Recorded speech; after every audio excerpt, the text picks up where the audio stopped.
Eu vivo numa região emblemática nesse planeta, na Amazônia, e eu vivo na foz do rio Amazonas. Mas mais na foz vive uma comunidade de 12 mil pessoas, no arquipélago do Bailique. É um conjunto de ilhas que está entre a foz do rio e o Oceano Atlântico. Uma região exuberante, belíssima, onde essas pessoas vivem há séculos. E elas construíram uma cultura muito própria, são pessoas muito especiais e sobrevivem da coleta do açaí, da pesca, não é? E de uma pesca muito especial, que é a pesca do camarão regional, que tem abundância naquela região.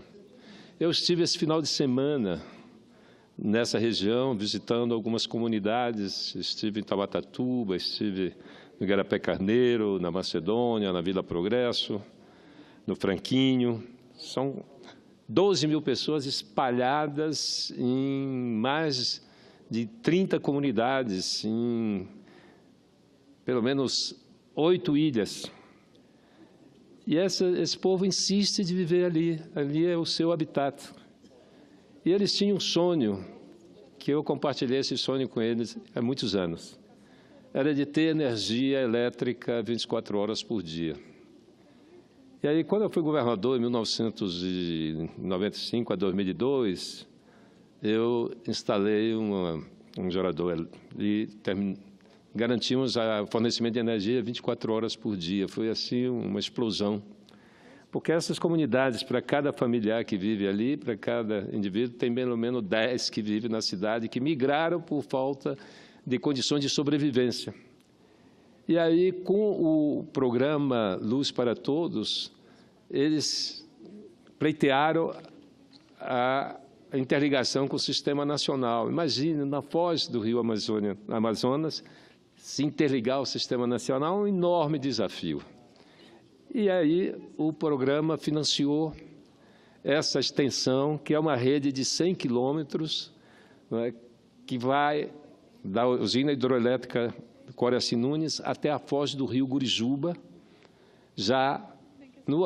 que derrama no arquipélago. O rio Gurijuba despeja suas águas no arquipélago.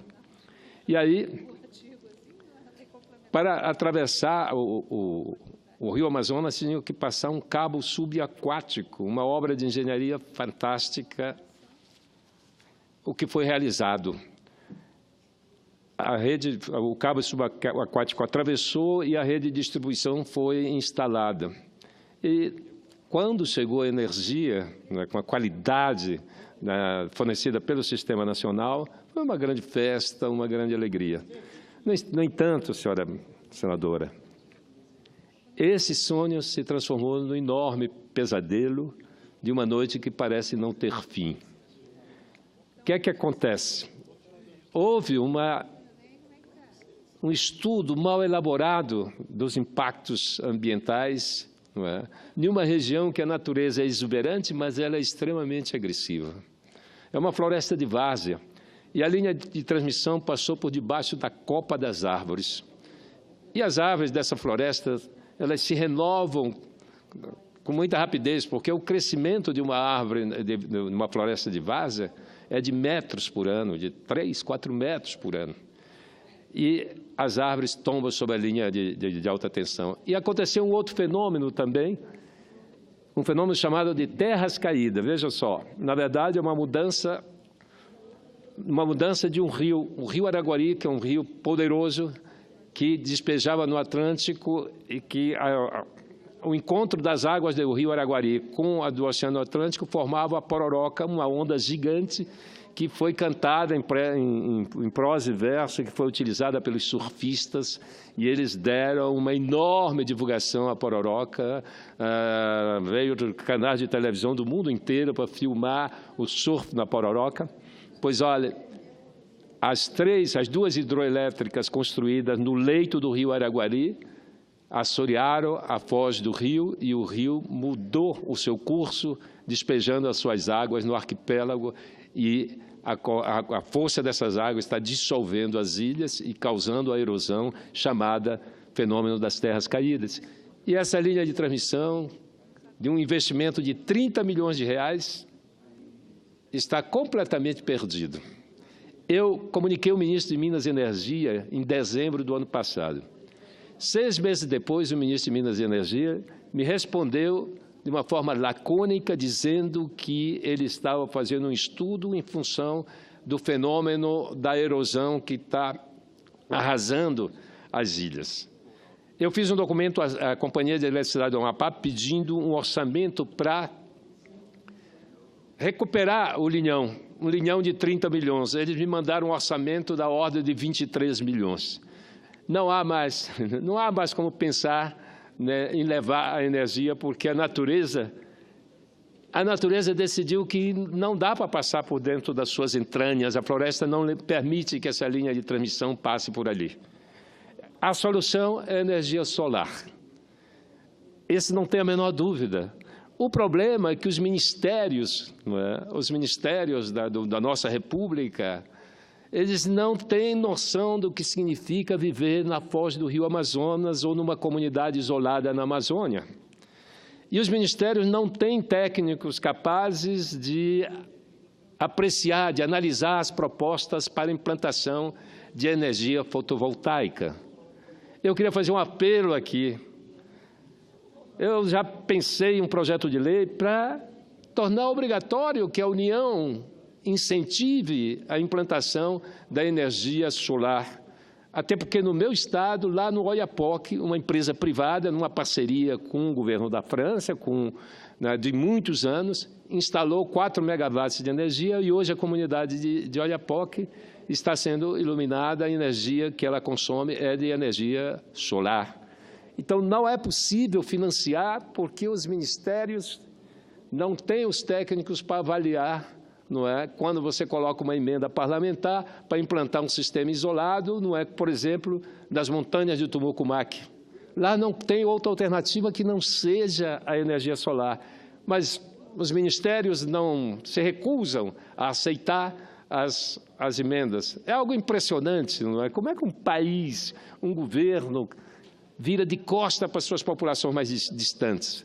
E esse caso do Bailique é emblemático. Nós precisamos resolver, porque são 12 mil pessoas que estão completamente sem energia há muito tempo. E eles vivem da pesca do camarão e do açaí. O açaí, para que se tenha uma ideia, um saco de açaí de 60 quilos é comercializado em Macapá por R$ 70.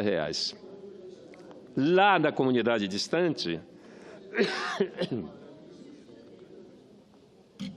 eles não alcançam mais do que 15 a 20 reais. É impossível sobreviver com uma receita dessa. É a única moeda de troca que eles têm.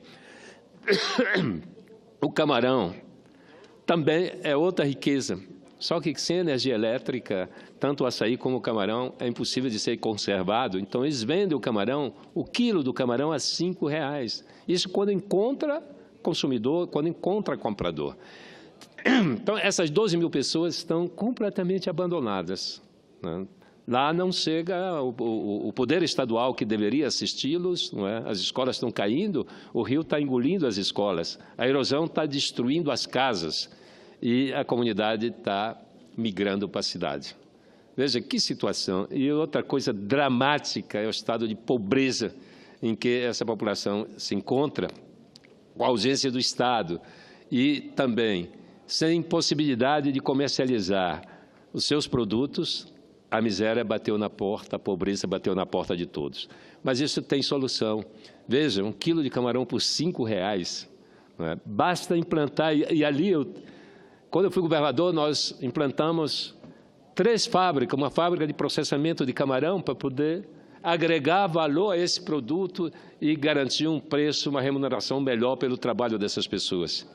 Mas essas fábricas foram abandonadas, o governo do Estado, que caberia assisti-la com assistência técnica, com orientação técnica, abandonou, as fábricas estão fechadas, fábrica de polpas de açaí, porque se o açaí for industrializado lá na foz do rio, você agrega valor e consegue preços que permitam que essas comunidades possam sobreviver. Essa é a realidade do nosso país, um país que virado de costa para a sua mais bela região, para a região mais emblemática. Não é à toa que a cobiça internacional sobre a Amazônia se aguça em função do desprezo, em função da existência de políticas para essa região.